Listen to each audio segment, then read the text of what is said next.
안녕하세요. 백두산 금융연구소의 백두산입니다. 5월 16일 금요일 저녁 7시 17분입니다. 주말에는 영상 녹화 좀 쉬고요. 월요일 저녁에 뵙도록 하겠습니다. 미국 증시는 어젯밤에도 상승 마감했습니다. 근데 그 전날과는 정반대의 흐름이었습니다. 정반대라는 게 어떤 의미냐면은 그 전날 목요일 날에는 나스닥 위주로 상승을 했고 하락하는 종목수가 훨씬 많았죠. 근데 어젯밤에 보시면은 나스닥이 좀 하락을 하고 나머지 종목들이 다 올랐죠. 목요일 흐름과 금요일의 흐름, 어젯밤의 흐름은 좀 달랐습니다. 순환매가 돌고 있다 이렇게 생각하시면 되겠죠, 그죠? 한동안 나스닥과 그 경기 민감주들이 굉장히 강했었는데 이 친구들이 지금 조금 속도 조절이 좀 나타나는 것 같고요. 그럼에도 불구하고 시장의 분위기 자체는 계속 좋으니까 이제 잠깐 소외됐던 러셀 지수 아니면 나머지 종목들, 나머지 업종들로 돈이 좀 몰려갔죠. 그래서 하여튼 이런 모습들 계속해서 분위기는 좋다라고 할 수가 있겠습니다. 그래서 미국 증시는 상승 마감했고 목요일 날엔 하락 종목이 더 많았는데 금요일 날엔 상승 종목이 더 많았다. 이 정도 모습이 눈에 띕니다. 하여튼 미국 증시는 지금 이래저래 상승 탄력이 좀 둔화가 되어 있습니다. 왜냐면은 이번 주 초에 월화에 너무 급등을 했기 때문에. 어떤 이슈가 있어서 급등을 했죠? 미국과 중국이 관세 협상을 했는데 잘 풀려서 월요일 날 급등을 하고, 그리고 화요일 날 물가 지표가 잘 나왔죠. 미국 CPI가 잘 나오면서 다시 한번 급등을 했죠. 그래서 미국 증시가 계속해서 이번 주 강하고 월화 그 두 가지 이슈로 급등을 한 다음에 지금은 이제 급등에 대한 피로감으로 상승 탄력이 둔화가 되어 있는 겁니다. 그렇다라고 해서 지금 이 하락할 만한 어떤 그런 악재 이런 거는 일단 당장은 없기 때문에, 그리고 지금까지 4월 초까지 시장이 하락을 하면서 어느 정도 악재들이 시장에 반영이 됐기 때문에 지금은 웬만한 소식으로는 일단 시장이 잘 흔들리지 않고 일단 계속해서 올라가는 그런 모습입니다. 그래서 나스닥 모습을 보시면은 이렇게 잘 올라가는 모습이죠. 대신에 상승 탄력은 둔화가 되어 있다라는 겁니다. 가격 조정도 안 나타나고 일단 기간 조정, 이렇게 옆으로 기어가는 기간 조정이 나타나고 있는 그런 모습입니다. 제가 이 주 초반에 이 단기 고점 가능성 그런 거를 좀 말씀을 드렸는데, 지금 일단 단기 고점 그런 거를 생각하기보다는 단기 고점 나오면서 급격한 이런 가격 조정, 이렇게 하락하는 가격 조정이 나타나는 것보다는 일단 기간 조정이 나타나는 쪽으로 좀 생각을 하셔야 되겠다고 말씀을 드려봤습니다. 그리고 눌림시 매수가 계속해서 정석적인 전략이죠. 다만 계속 말씀드리지만 장기적인 상승 추세가 훼손이 되기 때문에 여기서 이 고점이 이렇게 낮아질 수도 있다. 여기가 역사적 고점 매물대죠. 여기 저항권에 영향을 받는 자리이기 때문에 좀 현금 비중을 슬슬 좀 확보하시는 게, 좀 보수적인 그런 보수적인 대응을 하시는 게 좀 필요하지 않겠냐라고 말씀을 드리고 있습니다. 나스닥, S&P 다 공통적이에요. 다 상승 탄력이 둔화가 되어 있고, 하여튼 시장의 상승이 둔화된 상황에서 조금 많이 올라간 친구는 좀 쉬어가고, 좀 덜 올라간 친구는 조금 급하게 올라가고, 이런 식으로 러셀 지수와 나스닥 지수와 S&P 지수가 골고루 이렇게 사이좋게 잘 올라가고 있습니다. 하여튼 미국 증시는 굉장히 분위기가 좋다 이겁니다. 그래서 세계 증시 전반적으로 분위기 좋고, 지금 보시는 건 미국 반도체 지수인데 반도체 지수도 분위기 좋죠, 그죠? 이렇게 월요일 날에 7% 급등을 했는데도 불구하고 더 이상 여기서 가격 조정이 나타나지도 않습니다. 5일선도 안 깨고 5일선 터치조차 안 하고 있어요. 굉장히 강한 거고요. 하여튼 미국 증시 굉장히 좋습니다. 그리고 변동성 추종하는 ETF죠. 변동성 ETF를 봐도 그렇습니다. 월요일날 대폭락을 해가지고 단기 낙폭 과대 이런 거를 생각을 했는데, 단기 낙폭 과대가 아니고 지금 이제 5일선이 밑으로 끌어내려져 왔죠. 이것도 제가 주 초반에 말씀드렸던 것 같습니다. 5일선이 이렇게 떨어지고 있고 5일선과 주가가 이렇게 이격이 많이 벌어져 있다. 이격을 회복하려면은 주가가 옆으로 기고 있으면서 5일선이 이렇게 와서 여기서 이렇게 이격을 좁히는 방법이 있다라고 말씀드렸죠, 그죠? 지금 이런 방법으로 변동성 지수가 그렇게 단기 낙폭 과대를 잘 해소를 하는 모습입니다, 그죠? 5일선이 주가는 여기고 5일선이 내려오면서 이격이 많이 해소가 됐죠. 그래서 자연스럽게 줄줄줄줄 죽어 내려가는 이런 모습으로 시장이 굉장히 안정적으로 바뀌고 있는 그런 모습입니다. 그래서 일단 미국 증시 아직까지 잘 나가고 있다라는 거 이야기를 좀 드려봤고요.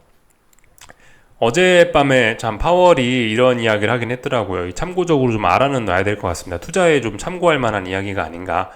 장기 금리가 높게 유지될 수도 있다라는 그런 이야기를 좀 했거든요. 한 번쯤 어젯밤 파월의 발언을 좀 신경 쓰시는 게 좀 좋지 않을까 싶어요. 예전과 같은 제로 금리 뭐 그런 거를 생각하기는 이제 어려울 수 있다. 뭐 그런 생각을 좀 하셔야 되겠습니다. 정책 환경 변동성이 커지고 경제 구조가 달라졌다. 매우 어려운 도전 과제다. 어쩌고저쩌고 해서 장기 금리가 높게 유지될 수 있다라는 거 좀 생각을 하셔야 되겠고, 장기 금리가 높게 유지돼야 된다. 뭐 높게 유지될 수도 있다라는 그런 발언에도 불구하고 일단은 30년물 국채 선물인데 보시다시피 어젯밤 좀 반등을 하긴 했습니다. 근데 뭐 반등해봐야 일단 그렇게 큰 의미는 없는 것 같아요. 말씀드렸다시피 그죠, 지금 이런 식으로 쌍바닥 만드는 그런 모습인데 이 저점까지 다 내려와갖고 이렇게 지난번 직전 저점까지 다 내려와서 이렇게 쌍바닥 만드는 모습은 별로 강한 모습은 아니죠, 그죠? 어쨌든 이 보시면 장기 국채인데 영 힘이 없습니다. 파월 의장이 뭐 지금 장기 금리를 높게 유지될 수도 있다라고 그런 이야기를 하는데, 하여튼 뭐 여러 가지 이유들로 인해서 지금 보시면 채권이 여기서 일단 버티고는 있는데 여기서도 지금 지지력이 잘 안 보입니다. 자칫 잘못하면 아래쪽으로 이렇게 더 갈 수도 있겠죠, 그죠? 더 갈 수도 있습니다. 이 주식시장이 이렇게 금리가 여기서 지금 이제 30년물 채권이죠. 얘가 급격히 아래쪽으로 가면서 채권이 레벨 다운이 되면은 그러면 장기 금리가 엄청나게 오르는 거죠, 그죠? 시중 금리가 많이 오르는 겁니다. 시중 금리가 그렇게 많이 오르게 된다라면 주식시장에 큰 충격을 줄 수가 있겠죠. 여기서 장기 금리가 확 올라가서 이렇게 채권이 박살이 나서 주식시장이 박살 나면은 그 뒤에 이제 금리 인하한다고 이야기가 나오면서 이렇게 뒤늦게 이제 채권이 올라가는, 뒤늦게 연준이 금리 인하를 하면서 이런 식으로 금리를 막 떨어뜨리면서 채권이 다시 랠리를 하면서 주식시장이 좀 혼란해지는 그런 게 이제 보통 일반적인 어떤 뭐 경제 위기 같은 게 나타나는 시나리오이긴 하죠. 그래서 아무튼 채권 시장이 지금은 답답한 뭐 그런 구간이고요. 하여튼 채권이 아래쪽으로 뭐 크게 갔다가 이렇게 위로 가든지 아니면 뭐 바로 무슨 일이 있어서 위로 가든지 간에 어쨌든 이 채권 시장이 지금 답답한 구간을 지나고 있는데 여기서 얘가 훅 위로 올라가거나 훅 밑으로 가거나 그런 일이 일어나면 주식시장은 좀 큰 충격을 받을 수 있다는 겁니다. 이 금리가 찔끔찔끔 어느 정도까지 오르는 거는 뭐 주식시장에 큰 영향을 안 미칠 수 있겠지만은 너무 급격한 속도로 급격하게 레벨이 많이 다운돼 버린다면, 그러니까 금리가 너무 크게 많이 올라 버리면 주식시장 박살날 수도 있겠죠. 하여튼 채권은 지금 여기서 이렇게 노는 게 가장 어떤 좀 긍정적인 시나리오이지 않을까 싶습니다. 아니면 서서히 조금씩 올라가는 게 또 주식시장에 긍정적일 수도 있는데, 채권이 그러니까 금리가 조금씩 떨어지는 게 좋은 것일 수도 있는데, 근데 그렇게 시나리오가 좀 진행될 것 같지는 않아 보입니다. 그죠? 지금 이 힘이 굉장히 많이 모여 있고 이런 힘이 확 위쪽으로, 지금 힘이 굉장히 많이 모여 있기 때문에 특정 저항만 돌파한 척하면 확 위쪽으로 급격하게 쏠리게 되겠죠, 그죠? 하여튼 이 채권이 급격하게 움직이면 주식시장에 안 좋은 일만 가득할 가능성이 높아가지고요. 하여튼 뭐 이런 점들 좀 생각을 해보셔야 될 것 같습니다. 하여튼 파월 의장의 이 기사 한 번쯤 좀 생각해 보시면은 좀 좋을 것 같고요. 예전처럼 제로 금리로 갈 수는 없다, 그런 생각 좀 해보셔야 될 것 같고, 참 한 가지 이야기만 좀 더 하자면요. 요즘에 소프트 데이터와 하드 데이터, 이번 주에 그런 이야기가 좀 많이 나오긴 했는데, 소프트 데이터와 하드 데이터의 차이가 굉장히 많이 벌어졌다라고 합니다. 참고로 소프트 데이터는 어떤 투자자들이나 뭐 소비자들의 생각 데이터죠. 생각. 지금 소비자들이나 뭐 미국 국민들은 경제가 안 좋다, 앞으로 안 좋아질 것이다, 이런 생각을 많이 하고 있다는 게 지금 이 숫자입니다. 위쪽으로 초록색이 올라가면 경제가 좋다라는 생각을 갖고 있는 거고, 아래쪽으로 가면 경제가 안 좋다라는 생각을 갖고 있는 거죠, 그죠? 소프트 데이터가 아래쪽으로 내려왔다라는 건 지금 미국 사람들이 미국 경제를 안 좋게 본다라는 그런 거겠죠. 빨간색은 뭐죠? 하드 데이터, 실질적인 경제 지표입니다. 뭐 소매 판매라든가 뭐 이런 미국 경제, 실질적인 경제 지표인데, 경제 지표들은 지금 어떻다? 미국 경제 자체는 일단 지표상으로 보면은 굉장히 좋다라는 겁니다. 근데 이 소프트 데이터와 하드 데이터의 차이가 이렇게 있죠, 그죠? 빨간색과 초록색 선의 이 차이, 여기 있는 이 차이가 지금 굉장히 많이 역대급으로 벌어졌다라고 합니다. 이 보통 역사적으로 봤을 때는 이 빨간색 선과 초록색 선의 이 갭이 이렇게 많이 커졌을 때 평상시에는 평상시가 아니죠. 그러니까 이게 두 가지 케이스가 있는 거죠. 이게 해소가 되려면은 빨간색 선이 내려오거나 아니면 초록색 선이 올라오거나 뭐 둘 중 하나인데, 이 초록색 선이 올라오는 시나리오는 이 주식시장이 굉장히 많이 오른다라고 합니다. 근데 빨간색 선이 내려오는 시나리오는 주식시장이 박살나는 시나리오겠죠, 그죠? 어느 쪽으로 갈지는 아직까지 알 수는 없는데, 근데 어쨌든 최근에 이번 주에 미국과 중국의 어떤 관세 협상 이런 것들이 좀 잘 되고 그러면서 소프트 데이터가 굉장히 많이 올라오긴 했습니다. 이런 소프트 데이터들이 올라오면서 최근 주식시장의 급등을, 이번 주에 주식시장 급등을 좀 유발을 한 것이 있죠, 그죠? 요런 점들도 좀 한 번쯤 생각을 해보시면 좋을 것 같습니다. 하여튼 지금 미국 사람들은 굉장히 경제를 좀 안 좋게 보고 있는데, 실질적인 그 경제 상황은 좋다라는 거, 이 두 개가 어느 쪽으로 해소가 될지. 다만 일단 지금 채권 시장을 봐서는 지금 막 급속히 막 어떤 경기 침체가 나거나 그럴 가능성은 일단은 반영이 되어 있지 않다. 일단은 그 하드 데이터 따라서 채권 시장도 지금 일단 미국 경제가 좋다라는 쪽으로 일단은 움직이고 있긴 합니다. 그래서 전반적인 내용들을 좀 다 살펴봤고요. 하여튼 그죠? 이 지금 보시는 건 유로화, 계속해서 답답한 구간을 좀 유지할 것 같습니다. 고공행진할 것 같습니다. 유로화 고공행진, 달러 약세 행진, 요렇게 좀 생각을 하시면 될 것 같죠. 하여튼 그 지금 대부분 이번 주에 위험 자산들이 좀 급격하게 움직였고, 그에 대한 너무 급격한 움직임에 대한 피로감으로 인해서 상승 탄력이 좀 둔화가 되어 있다. 국제유가 그런 것도 마찬가지입니다. 이런 식으로 좀 볼 수가 있겠습니다. 전반적인 내용들 쭉 봤고요. 한국 증시도 이번 주에 뭐 성과가 나쁘지 않았죠. 코스피는 너무 급격하게 올랐고 저항 부근이기 때문에 기간 조정. 코스닥도 기간 조정. 다만 조금 코스닥은 좀 불안해 보이긴 하는데 그렇게 우려할 것까지는 일단 없어 보이기는 합니다. 5월 2일 금요일 날 양봉이 보이시죠? 지금 요게 금요일 날 양봉입니다. 여기는 요봉이 금요일 날 양봉인데, 이 양봉의 시가가 어떤 기간 조정의 중요한 어떤 뭐 기준이 된다라고 봐야 될 것 같습니다. 그 자리가 어디냐면 1169 정도 됩니다.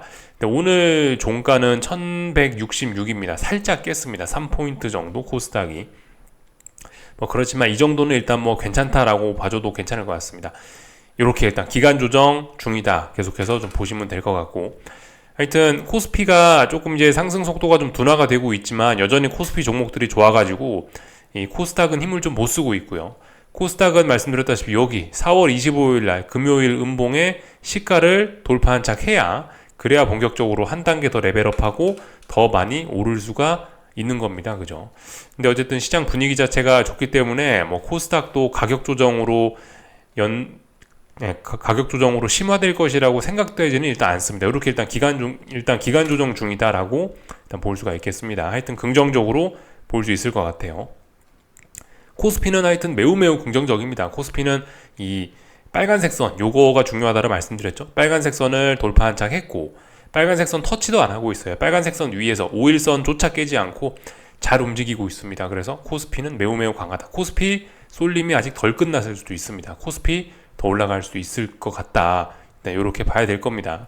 코스피 지금 뭐 하락 전환하거나 뭐 가격 조정이 나타날 기미도 안 보이고 있죠. 이렇게 보시면 될 것 같고, 하여튼 삼성전자가 좀 계속해서 좀 답답한 구간입니다. 뭐 그래도 잘 버티고 있다라고 보여집니다. 삼성전자 이번 주 초에 5% 급등하고 나서 옆으로 좀 쉬고 있는데, 하여튼 조만간 이 위에서 내려오는 이 하락 추세선, 요거 극복할 수 있을 것이라고 일단 보여집니다. 이 자리가 극복돼야 본격적으로 뭐 상승을 이야기할 수 있을 겁니다. 근데 어쨌든 이 삼성전자가 이 자리를 돌파한 착 하면은 삼성전자가 좀 급격하게 올라갈 수 있는데, 삼성전자가 급격하게 올라가면은 코스피가 또 급격하게 올라갈 수 있다라는 이야기가 됩니다. 코스피가 급격하게 올라간다라면 또 코스닥은 소외된다라는 거를 생각을 하셔야 되겠죠, 그죠? 물론 삼성전자가 급격하게 올라가면은 코스닥에서도 반도체와 반도체 업종이 좀 움직일 수 있어서 코스닥이 소외가 되더라도 물론 막 급격하게 소외가 되지는 않을 수 있습니다만은, 어쨌든 그래도 좀 소외가 좀 더 길어질 수도 있습니다. 그래서 하여튼 삼성전자도 일단 좀 긍정적으로 보긴 봐야 되는데, 어제 말씀드렸다시피 이런 라인을 뭐 터치도 하고 있는 것 자체가 굉장히 긍정적이긴 한데, 어쨌든 6만원 정도는 돌파 한창 해야 그래도 본격적으로 좀 올라갈 수 있다 생각을 하셔야 되겠습니다. 하여튼 삼성전자가 이 상승으로 본격적으로 전환되었을 때 코스닥의 소외가 가속화될 수 있다는 거, 그럼 코스닥의 어떤 시간이 좀 더 뒤로 밀릴 수 있다는 거 생각을 하셔야 될 겁니다. 하여튼 이번 주에 뭐 코스닥이나 이런, 이번 주에 결과적으로 뭐 경제가 좋아진다 이러면서 하이닉스나 반도체 이런 어떤 반도체 이런 종목들이 좀 굉장히 좋아서 그런지, 하여튼 뭐 2차 전지라든가 이런 친구들은 정말 계속해서 박살이 나고 있습니다. 뭐 에코프로 친구들이, 코스닥에서 에코프로 친구들이 계속해서 박살이 나고 있고 그런 모습입니다. 이런 점들이 코스닥의 좀 서운한 모습을 좀 만들어 내는 거겠죠, 그죠? 그래서 뭐 이 정도까지만 뭐 가볍게 좀 보면은 될 것 같고요. 하여튼 뭐 그 제약바이오들도 요즘 이번 주에 미국의 제약바이오 종목들이 이번 주에 하여튼 전반적으로 좀 안 좋은 뭐 그런 한 주를 좀 겪었는데, 그래서 그런지 한국에 있는 지금 제약바이오 친구들도, 코스닥의 대형 제약바이오 친구들도 조금 좀 분위기가 좀 이번 주에 안 좋았습니다, 그죠? 이번 주에 그 주 초반에 미국과 중국의 관세 협상이 잘 풀리면서 경기 민감주 쪽으로 돈이 쏠리면서 바이오도 조금 좀 서운했죠. 바이오가 서운하고 반도체로 돈 쏠리고 2차 전지는 돈 빠져나가고 이러니까 코스닥이 요즘에 좀 힘을 못 쓰고 있습니다. 뭐 코스닥 종합은 뭐 그래도 조금 좀 나은 모습을 좀 보인다라고 하긴 하는데, 코스닥 종합입니다, 이건요. 코스닥 종합은 좀 나은 모습을 보이긴 하는데, 작은 종목들은 좀 그럭저럭 시장 분위기가 괜찮으니까 잘 가고 있긴 한데, 어쨌든 2차 전지와 뭐 대형 제약 바이오가 부진하니까 코스닥 150은 좀 부진하긴 합니다. 그렇지만 시장 분위기 좋으니까 일단은 좀 더 긍정적으로 봐야 될 필요는 있을 것 같습니다. 뭐 전반적인 이야기들 뭐 다 봤고요. 원달러 환율 같은 것도 어쨌든 지금 워낙 강세 계속 진행 중입니다. 그죠? 여러 가지 이슈들이 있지만 뭐 계속해서 이게 워낙 강세 진행 중이기 때문에 한국 증시 이런 것만 봐도 좀 긍정적으로 봐야 될 필요는 있을 것 같습니다. 전반적인 내용들 뭐 다 봤습니다. 하여튼 이번 주에 다른 나라 증시들도 전반적으로 다들 상승 탄력이 좀 둔화가 됐다. 이런 거 참고적으로 아시면 되겠죠, 그죠? 중국 증시도 상해 종합인데 중국 증시 상승 탄력 둔화, 뭐 유럽 증시 상승 탄력 둔화, 그죠? 오늘 또 많이 올라가고 있네요. 독일 증시인데요, 그죠? 그리고 뭐 일본 증시도 뭐 굉장히 강한 흐름인데 좀 조정받는 모습, 기간 조정이죠. 하여튼 그래서 전반적으로 위험 자산들이 이번 주에 굉장히 좋았고, 주 초반에 급등하고 나서 주 후반에는 기간 조정 중이다. 시장 분위기 매우 좋다 생각하셔야 되겠습니다. 다만 계속 말씀드리지만 이렇게 저항 부근에 있는 친구들은 기간 조정, 좀 답답한 흐름이 이어질 수 있다라는 거, 그죠? 여기까지 하겠습니다. 궁금한 거 리플 남겨주시고요. 월요일 저녁에 뵙도록 하겠습니다. 여기서 마치겠습니다.